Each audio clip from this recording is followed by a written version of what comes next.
সৃষ্টি করা অসাধারণ ডিটেকটিভ চরিত্র জয়ন্ত মানিকের গল্প ভেনাস ছোড়ার রহস্য। ফেলুদা, ব্যোমকেশ, কিরিটির পাশাপাশি জয়ন্ত মানিকও রহস্যপ্রিয় বাঙালির পাঠকের মনে দীর্ঘদিন ধরে জায়গা করে রেখেছে। আজকের গল্পটি নেওয়া হয়েছে পত্রভারতী থেকে প্রকাশিত হেমেন্দ্র কুমার রায়ের লেখা রহস্য রোমাঞ্চ সমগ্র বইটি থেকে।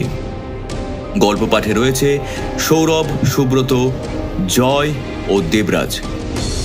শুরু হচ্ছে আজকের গল্প ভেনাস ছোড়ার রহস্য।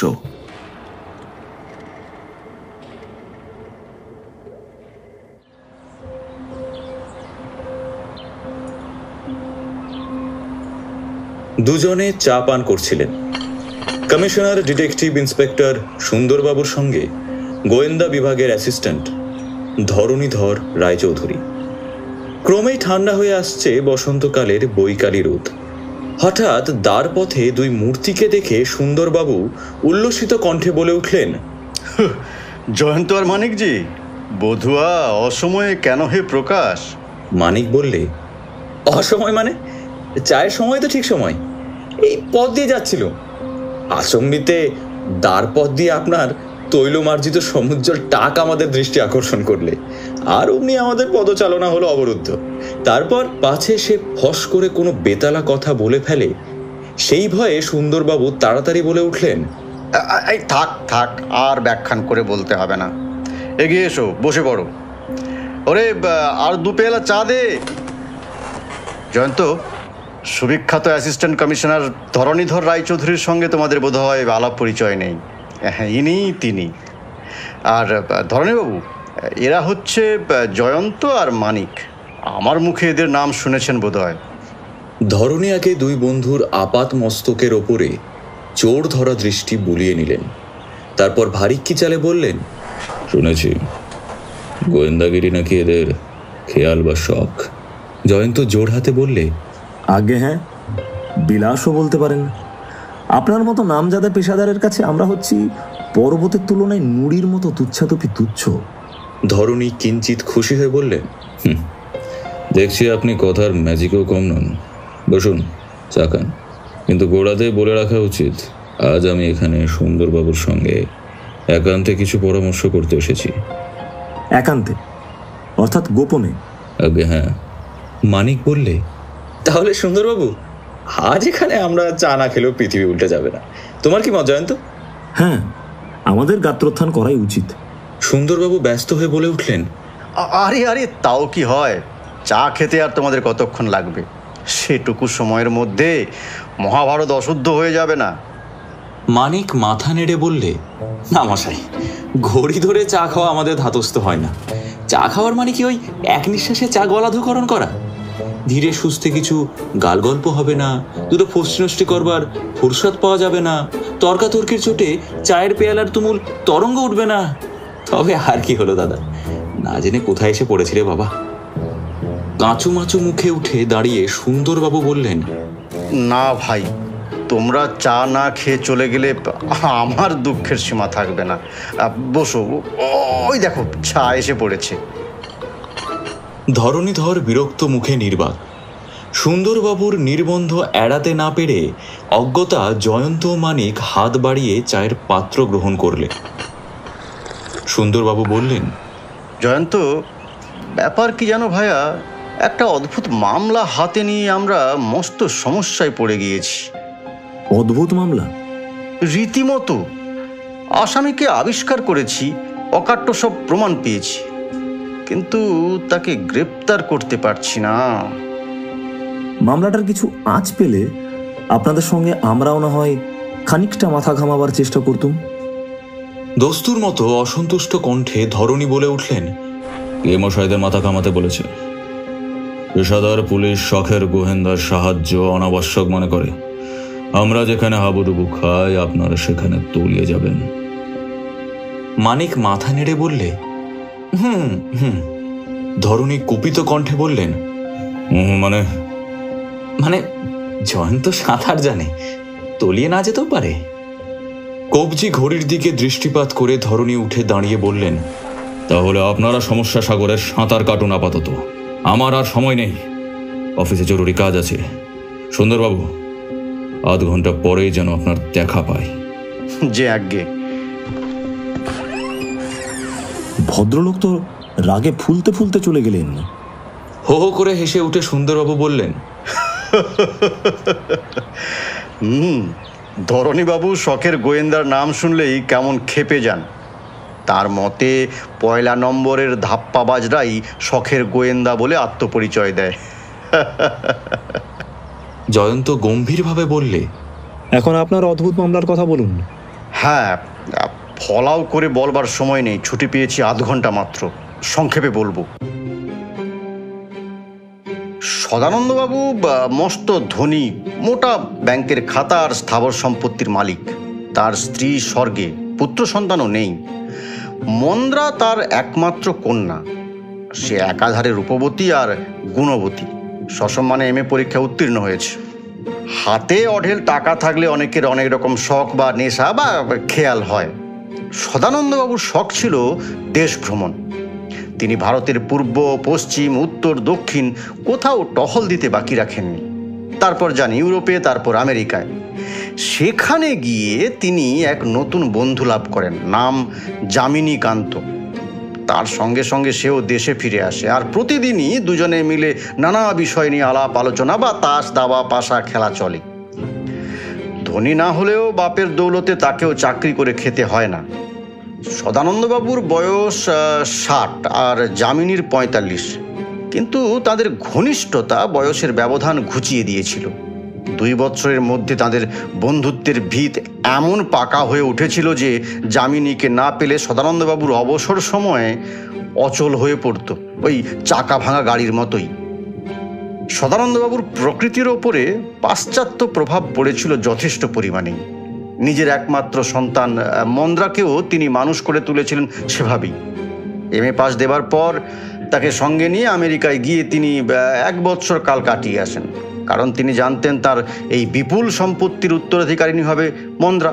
সুতরাং দুনিয়াদারির সঙ্গে পরিচয় ঘনিষ্ঠ না হলে তার চলবে না। সুপটু শিল্পীর হাতে গড়া আলমারিতে সাজিয়ে রাখা মোমের পুতুলের মতো সুন্দরী নয় মন্দ্রা। তার আশ্চর্য সৌন্দর্য যেন গতিচঞ্চল দেহের ভিতর থেকে উপচে পড়তে চায় প্রাণের প্রাচুর্যে আর জীবনের উচ্ছ্বাসে। তাকে দেখলেই মুগ্ধ হতে হয়। যামিনীও মুগ্ধ না হয়ে পারেনি। খালি মুগ্ধ নয়, তাকে পাওয়ার জন্য সে হয়ে উঠল একেবারে লুব্ধ। বারবার এড়িয়ে এসেছে যে উদ্বাহ বন্ধন, 40-এর কোঠা পেরিয়ে সে এখন ধরা দিতে চায় সেই কঠিন বাঁধনেই। যামিনীর বয়স 45 বটে, কিন্তু অন্তরে বাহিরে সে বয়োধর্মকে নিকটবর্তী হতে দেয়নি। তার হাবভাব, চালচলন ও কথাবার্তাও সব একেবারে তরুণের মতো। এমনকি চেহারা দেখলেও তার বয়স 35 বৎসরের বেশি বলে সন্দেহ হয় না। তার এই তারুণ্যই আকৃষ্ট করেছিল সদানন্দবাবুকে এবং সঙ্গে সঙ্গে সম্ভবত মন্দ্রাকেও। অন্তত মন্দ্রা যে যামিনীকে পছন্দ করত এটুকু জানা গিয়েছে, এবং তারই ফলে আশান্বিত হয়ে উৎসাহিত হয়ে যামিনী সদানন্দবাবুর কাছে তার জামাতা হওয়ার বাসনা প্রকাশ করে। আগেই বলেছি, সদানন্দবাবুর মন ছিল অতি আধুনিক। স্ত্রী স্বাধীনতায় তার ছিল প্রবল প্রত্যয়। নিজে কোনো মত জাহির করার আগে তাই তিনি কন্যার মত জানতে চাইলেন। অতি আধুনিক কেতাদুরস্ত মন্দ্রা কিন্তু নিতান্ত সেকেলে বঙ্গবালার মতোই বললে, তোমার মতই আমার মত। এ বিবাহে সদানন্দবাবুর মত হলো না প্রধানত 2টি কারণে। প্রথমত, পাত্র ও পাত্রীর মধ্যে বয়সের ব্যবধান 21 বৎসর, আর দ্বিতীয়ত ইয়ার বন্ধুর সঙ্গে তিনি জামাতার সম্পর্ক স্থাপন করতে একান্তই নারাজ। এই মতের অমিলে কিন্তু তাদের মনের অমিল হলো না, বজায় রইল বন্ধুত্বের সম্পর্কটাই। আর ব্যাপারটা যামিনী গ্রহণ করলে ওই পয়লা নম্বরের দার্শনিকের মতো খুব সহজভাবেই। আর এদিকে সদানন্দবাবু বাজারে মন্দ্রার যোগ্য পাত্র অন্বেষণ করতে লাগলেন। কিন্তু দুর্ভাগ্যক্রমে পাত্র আবিষ্কার করবার আগেই ইহলোক থেকে তাকে বিদায় গ্রহণ করতে হয়েছে। গেল হপ্তার 18 তারিখে সদানন্দবাবুর মৃত্যু হয়েছে। স্বাভাবিক মৃত্যু নয়, তিনি মারা পড়েছেন আততায়ীর অস্ত্রাঘাতে। অস্ত্র একখানা ছোরা, অদ্ভুত ছোরা। ধরণীর বাবুর মুখে শুনলাম যে এরকম ছোরা এখনো বাজারে আসেনি। ছোড়ার একদিকে খুব ধারালো ফলা আর একদিকে গ্রীষ্মের সৌন্দর্যের দেবী ভেনাসের নগ্ন মূর্তি। এই মূর্তিটাই হচ্ছে ছোড়ার হাতল। তা ওই জার্মানির ব্ল্যাক ফরেস্টের ছোড়া নামে বিখ্যাত। আমেরিকায় বাজারেও তার চাহিদা যথেষ্ট। শিকারীরাই এই ছোড়া ব্যবহার করে। সদানন্দবাবুর বুকের ওপরে ছোড়াখানা বিদ্ধ অবস্থায় পাওয়া যায়। হত্যাকাল হচ্ছে রাত্রি 9:30, আর ঘটনাস্থল সদানন্দবাবুর শয়নগৃহ। কেবল খুন নয়, সদানন্দবাবুর আলমারির ভেতর থেকে নগদ 5,000 টাকার নোটের তাড়া আর 15,000 টাকার জড়োয়া গয়নাও অদৃশ্য হয়েছে। বাবার আর্তনাদ শুনতে পেয়ে মন্দ্রা তাড়াতাড়ি নিজের ঘরের ভিতর থেকে বাইরে এসে উজ্জ্বল বৈদ্যুতিক আলোতে স্পষ্ট দেখতে পায় সদানন্দবাবুর শয়নগৃহ থেকে বেরিয়ে যামিনী দ্রুত পদে সিঁড়ি দিয়ে নিচে নেমে যাচ্ছে। মন্দ্রা বারবার যামিনীবাবু বলে ডাকাডাকি করেও কোনো সাড়া পায়নি। একতলায় নিচের ঘর থেকে সদানন্দবাবুর ম্যানেজার হরিবাবু সচক্ষে যামিনীকে বেগে রাস্তার দিকে ছুটে যেতে দেখেছেন। মন্দ্রার মুখ থেকে আরও জানা গেছে ব্ল্যাক ফরেস্টের ওই ছোড়াখানার অধিকারী হচ্ছে যামিনী। আমেরিকায় মন্দ্রার সামনেই সে ছোড়াখানা কিনেছিল। সব শুনে আমাদের দৃঢ় ধারণা হলো যে খুনি যামিনী ছাড়া আর কেউ নয়। পাছে চম্পট দেয় সেই ভয়ে তাড়াতাড়ি তাকে গ্রেপ্তার করে ফেললুম। কিন্তু তার পরেই আমাদের চিত্ত বিভ্রম হওয়ার উপক্রম। এ কি উদ্ভট মামলা! হা হা করে হেসে উঠে যামিনী ধরণীকে বললে, খুলে দিন মশাই, খুলে দিন। আমার এই নরম হাতে এই শক্ত লোহার বেড়ি সহ্য হবে না। আপনারাও অপদস্থ হবেন আর বিপদে পড়বেন। ধরণীও চোখ রাঙিয়ে বললে, চোপড়াও ছুঁচো, শুঁড়, খুন করে আবার লম্বা লম্বা বুলি কপচানো হচ্ছে। ঘুষি মেরে মুখ ভেঙে দেবো জানিস? আমি খুন করেছি, প্রমাণ করতে পারবেন? মন্দ্রা দেবী আর তার ম্যানেজার বাবু সচক্ষে তোকে পালিয়ে যেতে দেখেছেন। ওরা ভুল দেখেছে। এই ভেনাস ছোড়াখানা কার? হ্যাঁ, এখানে তো আমার বলেই মনে হচ্ছে। আমেরিকা থেকে কিনেছিলাম, কিন্তু ওখানে তো আজ 6 মাস আগে আমার ঘর থেকে চুরি গিয়েছে। থানায় গিয়ে দেখতে পারেন, যথাসময়ে ডায়েরি করা হয়েছিল। বটে, কিন্তু জানিস কি এই ছোড়ার হাতলের ওপরে আছে খুনির আঙ্গুলের স্পষ্ট ছাপ। ঘটনাস্থলেও পাওয়া গিয়েছে তার রক্তাক্ত হাতের ছাপ। এক জায়গায় নয়, 3 জায়গায়। হাতের ছাপে নিকুচি করেছে। ফালতু হাতের ছাপ নিয়ে আমি মাথা ঘামাতে চাই না। এই হাতের আর আঙ্গুলের ছাপই প্রমাণ করবে খুন করেছিস তুই। পৃথিবীতে 2 জন মানুষের হাতের ছাপ একরকম হয় না, এটা নিশ্চয় জানিস। বহুত আচ্ছা, দেখা যাবে। কিন্তু তার আগে আমার অ্যালিবাই নিয়ে মাথা ঘামান দেখি। কি অ্যালিবাই? দেখুন মশাই, খুন হয়েছে 18 তারিখে, তাই তো? কিন্তু 17 থেকে 19 তারিখ পর্যন্ত 3 দিন আমি যে কলকাতাতেই হাজির ছিলাম না। কোথায় ছিলি? বর্ধমানে, আমার এক বিশেষ বন্ধু বিজয় গোপালের বাড়িতে। কে বিজয় গোপাল? তাকে আপনি খুব চেনেন। কলকাতা পুলিশের ডেপুটি কমিশনার চন্দ্রনাথ চ্যাটার্জি, তার একমাত্র ভগ্নিপতি। বিজয় বাবুর সঙ্গে তোর কি সম্পর্ক? আহা, বললাম তো, বিজয় আমার বিশেষ বন্ধু। তার একমাত্র পুত্রের বিবাহের জন্য সে আমাকে সাহায্য করতে ডেকেছিল। গোটা 3 দিন সে আমাকে কলকাতায় ফিরতেই দেয়নি। তার কাছে খবর নিলেই সব জানতে পারবেন। আপনাদের ডেপুটি কমিশনার সাহেবের কাছেও খবর পেতে পারেন, কারণ ওই 3 দিন তিনিও ছুটি নিয়ে ওই বিয়ে বাড়িতেই উপস্থিত ছিলেন। ধরণীবাবু আর আমি দুজনেই রীতিমতো মুষড়ে পড়লুম। যদিও মুখে কিছু ভাঙলুম না। পরে খবরাখবর নিয়ে জানা গেল যামিনীর কথা মিথ্যে নয়। এই যে ইংরেজিতে যাকে বলে একেবারে লোহা বাঁধানো অ্যালিবাই, এর বিরুদ্ধে টু শব্দটি পর্যন্ত উচ্চারণ করবার উপায় নেই। ঘটনাস্থলে পাওয়া আঙুল ও হাতের ছাপের সঙ্গেও যামিনীর আঙুল ও হাতের ছাপ একটুও মিলল না। আমরা যামিনীর চোখা চোখা টিটকারি শুনতে শুনতে প্রায় অপবদনে তাকে ছেড়ে দিতে বাধ্য হয়েছি। জয়ন্ত আর মানিক, তোমরা এমন সৃষ্টি ছাড়া মামলার কথা কখনো শুনেছ? জয়ন্ত জবাব দিলে না, 2 চক্ষু মুদে কি ভাবতে লাগলো। মানিক বললে, প্রথম দৃষ্টিতে সব দিক দিয়ে সন্দেহ ধাবমান হয় বটে যামিনীর দিকেই। প্রায় প্রতিদিন যারা তাকে দেখে এমন দুইজন স্বচক্ষে দেখলে পলায়মান যামিনীকে।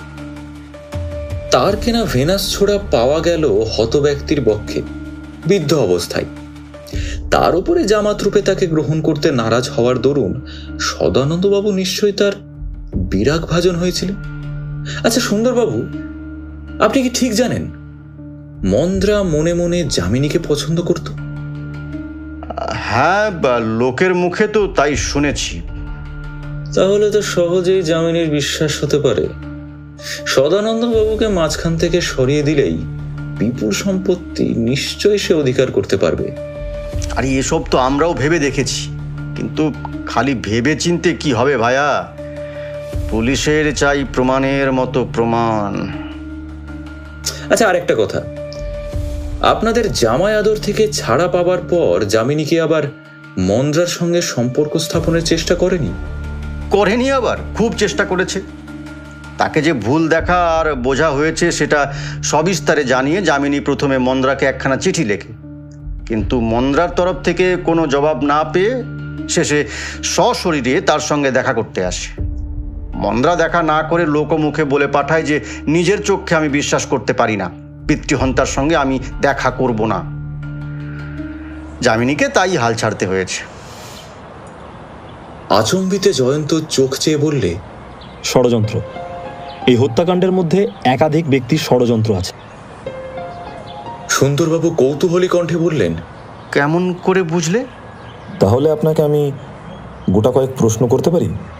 তুমি অগন্তি প্রশ্ন মানে আমাকে জর্জরিত করে ফেললেও আমি একটুও বিরক্ত হব না। আমার সর্বপ্রথম প্রশ্ন হচ্ছে, যামিনীর দেশ কোথায়? মুর্শিদাবাদ জেলার জিয়াগঞ্জে। কিন্তু আজ 20 বছর আগে পিতামাতার মৃত্যুর পর সমস্ত স্থাবর সম্পত্তি বিক্রি করে যামিনী দেশের সঙ্গে যা কিছু সম্পর্ক সব তুলে দিয়ে চলে আসে। তারপর নানা স্থায়ী হয়ে ঘুরে বেড়ায়। জিয়াগঞ্জের কোনো লোকই তার কথা বিশেষ কিছুই জানে না। ভাষা ভাষা কেবল লোকমুখে শোনা যায় কামিনীকান্ত নামে যামিনীর আর এক ছোট ভাই ছিল। সে নাকি আবার ক্রিমিনাল, ওয়ারেন্টে ধরা পড়বার ভয় আজ প্রায় 15 বছর ধরে কোথায় কোন দেশে নিরুদ্দেশ হয়ে আছে। যামিনীও তার খোঁজ খবর পায় না। সে বললে তার ভাই নিশ্চয়ই বেঁচে নেই। আমার পরের প্রশ্ন হচ্ছে, সদানন্দবাবুর সঙ্গে আমেরিকা থেকে ফিরে এসে যামিনী কোথায় বাসা বেঁধেছিল? ওই আপার সার্কুলার রোডের একখানা ছোট বাড়িতে। তার এক পুরনো বন্ধু শ্যামাকান্তের সঙ্গে সেই বাড়িতেই বাস করতো যামিনী। বন্ধুটিকে দেখেছেন? দৈবগতিকে দেখেছি। মাস 5 আগে ও পাড়ার একটা বড় চুরির মামলায় পুলিশের পক্ষে সে সাক্ষ্য দিতে আসে।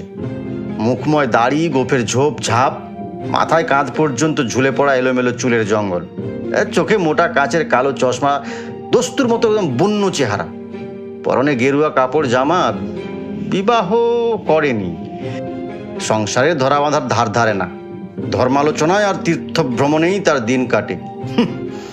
দুনিয়ার কত রকম জীবী যে আছে। আমরা যেদিন বোকা বনবার জন্য যামিনীকে গ্রেপ্তার করতে যাই সেদিনও সে বাড়িতে ছিল না, শুনলাম তীর্থ ভ্রমণে গিয়েছে।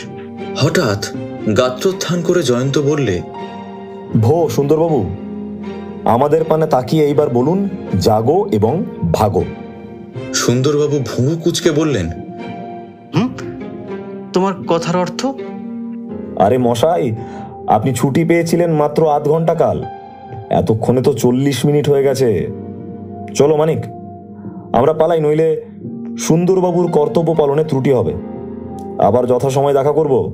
নমস্কার। সুন্দরবাবু হতভম্বের মতো ফ্যাল ফ্যাল করে তাকিয়ে রইলেন। 1 সপ্তাহ পরে টেবিলের 2 প্রান্তে বিমর্ষের মতো উপবিষ্ট ধরণীধর ও সুন্দরবাবু।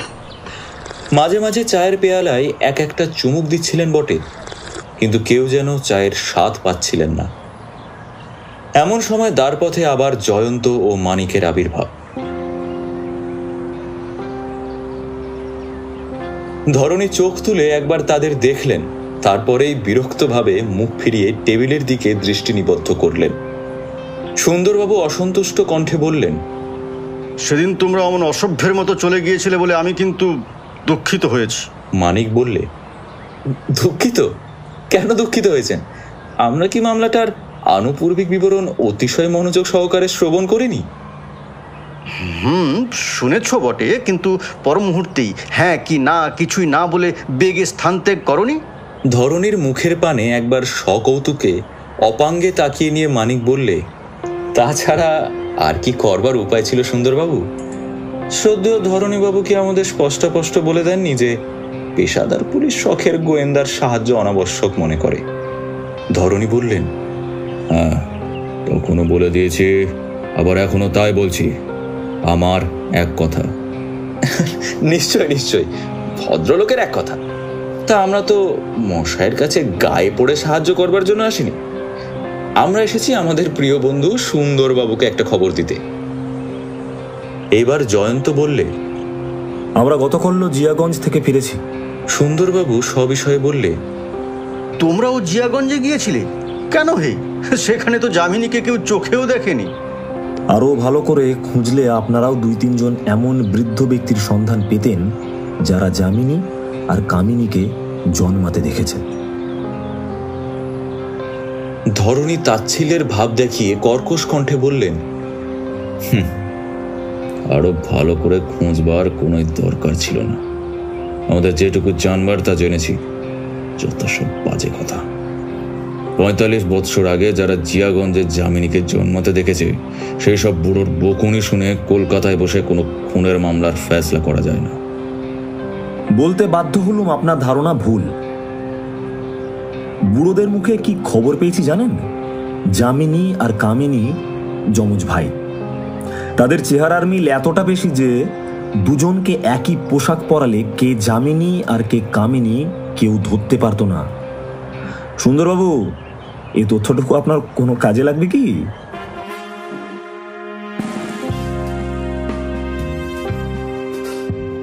সুন্দরবাবু প্রথমটা গম্ভীর বদনে চিন্তা করতে লাগলেন।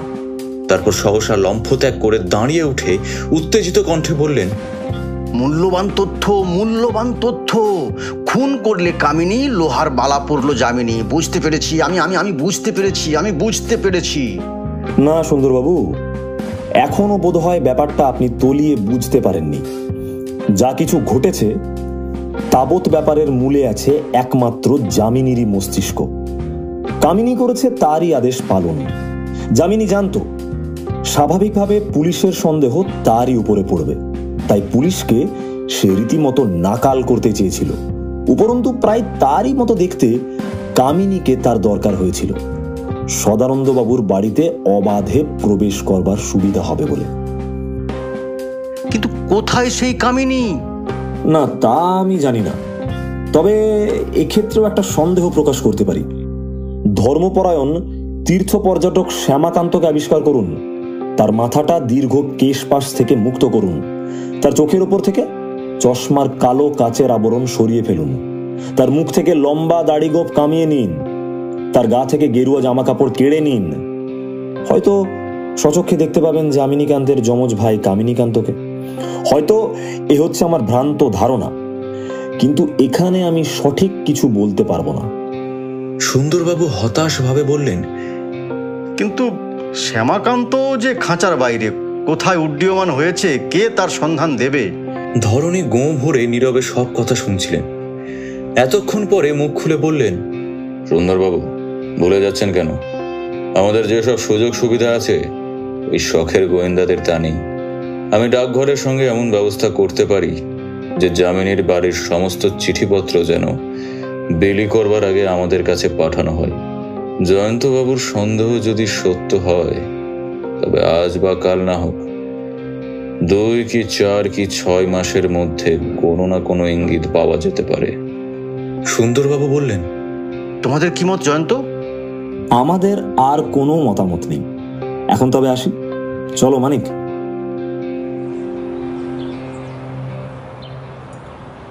3 মাস পরের ঘটনা। জয়ন্তদের প্রভাতী চায়ের আসর। সুন্দরবাবুর প্রবেশ, পিছনে পিছনে ধরণীবাবু। কেউ কিছু বলবার আগে সুন্দরবাবু বললেন, আজ তোমাদের চায়ের আসরে ধরণীবাবু অনাহুত অতিথি হতে চান। জয়ন্ত তাড়াতাড়ি দাঁড়িয়ে উঠে বললে, এ আমার পরম সৌভাগ্য, পরম সৌভাগ্য। আসুন, বসুন। ওরে মধু, জলদি চা নিয়ে আয় রে। টোস্ট আর এগ পোচো আনতে ভুলিস না যেন। ধরণীবাবু বললেন, আজ চা পান হচ্ছে গৌণ ব্যাপার। আমার মুখ্য উদ্দেশ্য হচ্ছে আপনাদের অনেক কটু কথা শুনিয়েছি বলে ক্ষমা প্রার্থনা করা। আমাকে আর লজ্জা দেবেন না মশাই, কিন্তু এতদিন পরে হঠাৎ আপনার ক্ষমা প্রার্থনার কথা মনে হলো কেন? মনে হলো কারণ সঠিক আপনার অনুমান।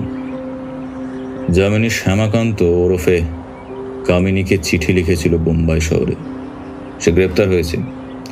ছোড়ার আঙ্গুলের ছাপ মিলে গেছে অবিকল। যামিনীর সঙ্গে তার চেহারার আশ্চর্য মিল ছদ্মবেশের ভিতর থেকে লোকের চোখে যা ধরা পড়ত না। যামিনী এখন হাজতে। একটা কথা বলি মশাই আপনাকে, আপনি গোয়েন্দা বটে, কিন্তু অসাধারণ আর অতুলনীয়। ধন্য ধন্য।